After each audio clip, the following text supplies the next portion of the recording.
ঘুরতে যামু ঘুরতে যামু ঘুরতে যামু ঘুরতে যামু মাকে যদি বলি ঘুরতে যাব বাইরে, মা বলে আগে বিয়া হোক, তারপরে স্বামীকে যেটি পারিস সেটি ঘুরিস, তখন তো কেউ কিচ্ছু ঘুমি না।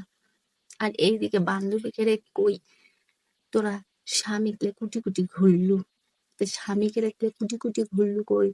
তখন বান্ধবীরা কয় মাথা ঘুরি আমরা, স্বামীকে রে কই আনা ঘুরে বেড়িয়ে যা। তখন বলে স্বামীরা কয় হ্যাঁ, সংসারের কাম কর আগে, সংসারের কাম কইরা তারপরে ঘুরবার যাবো, সংসারের কামও শেষ হয় না, ঘুরবারে যাবার পারি না। তাহলে আমি এখন চিন্তা করছি যে বিয়া করলেও যদি ঘোরা যায় না, বিয়ার আগেও যদি ঘোরা যায় না, তাহলে বিয়া ঘুরবিটা কখন? হ্যাঁ, ঘুরবিটা কখন? কেউ না জানলে কইও হ্যাঁ বারে।